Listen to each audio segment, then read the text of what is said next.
the amount of power that we hold, like I could sit there and I could really make some people's lives hard. And when I first started out, when I realized how much power I had, I did just that, you know, and I don't want to like name drop whatever, you know, like I sent you guys ahead of time screenshots and proof of that, but I don't want to, like, I won't name drop and say who or what, but yeah, like you showed me a bunch of people who I have interviewed in the last year, let's just say, who were buying fake followers, getting their enemies banned, getting their accounts back, which is obviously that's kind of like the more common thing, and paying monthly, paying for me to delete their address off of my story. And we're just within those screenshots, there's over $150,000 right there between 3 people. But when you say paying to get their address deleted off my story, what are you doing? Why are you in the business of extorting people like that, like airing out their privacy and then trying to demand a ransom? That's what you're talking about?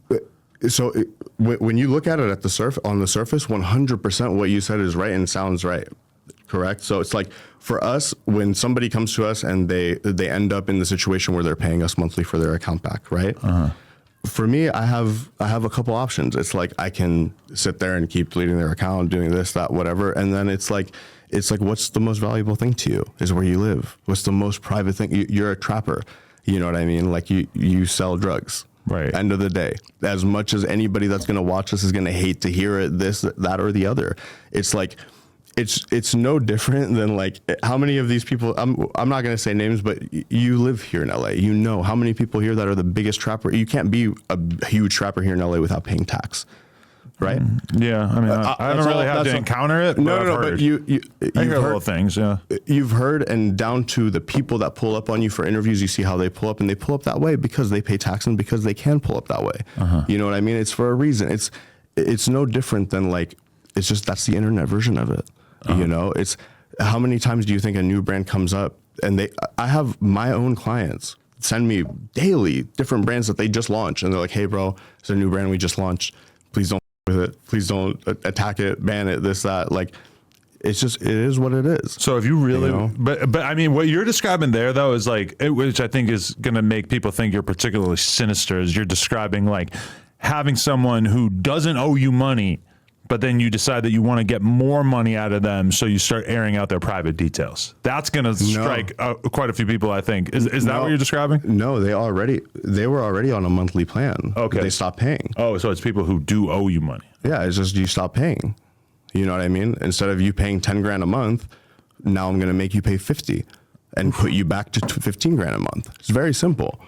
You know what I mean? If I don't post again on my social media ever again, ever, I'm going to wake up every month to $600,000. 622. Travis, how much am I allowed to ask? Travis, how much? 620. Can you check 620 what? A month? Around that. I don't want to give specific numbers. Around 620 a month. But do you live in fear that these people are going to kill you? Because realistically, these are the kind of people who probably would kill someone. I'm not going to say your assistant's name, but your assistant asked me the same thing. She's like, why are you coming with 2 security guards? Why'd you pull up the way you pulled up? She asked me the same question. And I explained to her very simply, it's like you're making $2 million a month off of your Instagram and your Telegram. I come and I take it away and make you pay for it back. And I make it public and I post it and I expose you. It's the same thing we did to the blacklist. The blacklist though, it's like, you know the page, the blacklist, obviously. The blacklist, imagine No Jumper, but for trappers. Really?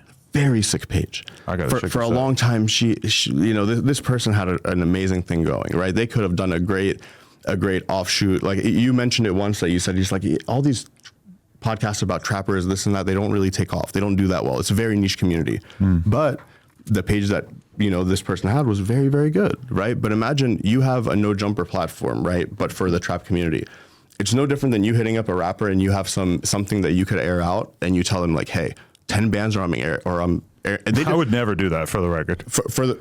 And they did nothing. You fabricated it.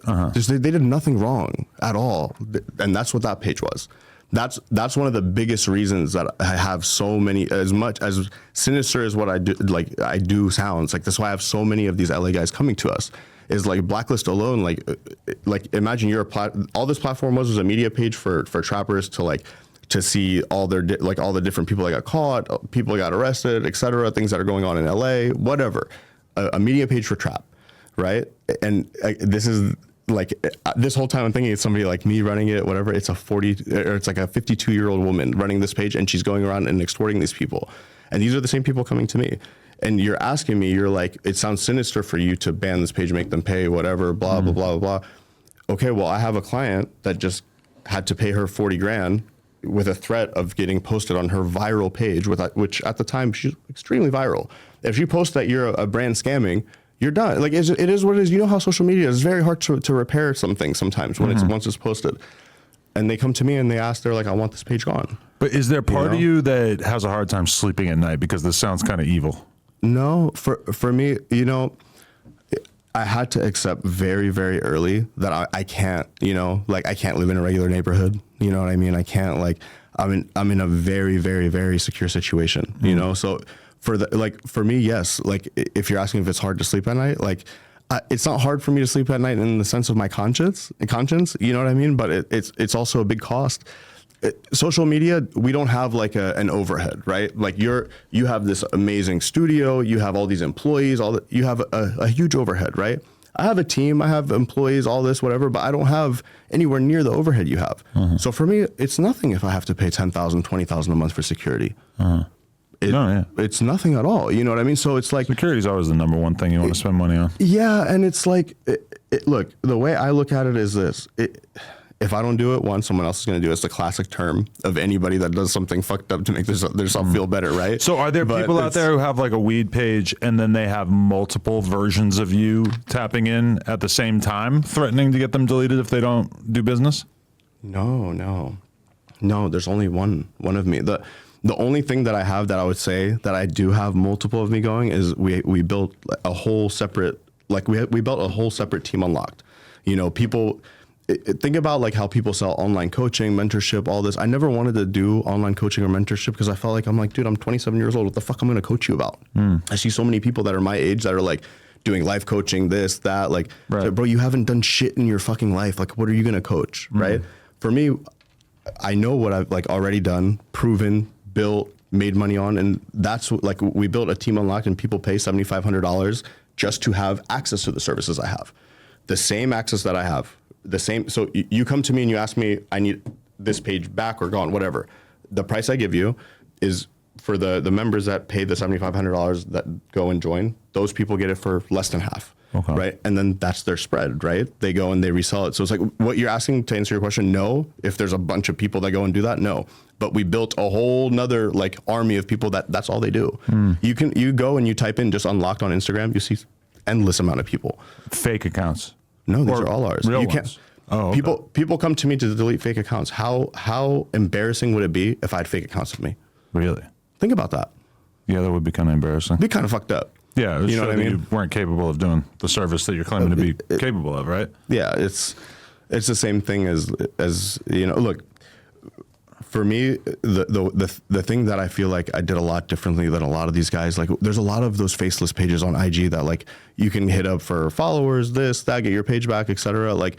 For me, we built a whole brand around it, and the name itself, it just kind of happened on accident. The whole Unlocked name, it just happens that Unlocked and Unbanned are the same thing and they sound good together. How crucial is it for you to have connections with Facebook employees? So how big a part of this whole puzzle is it to have somebody on the inside? What's really unfortunate is so many people really, really, truly believe in their heart that it's somebody at Meta or at Facebook banning you. And it's not. It's not.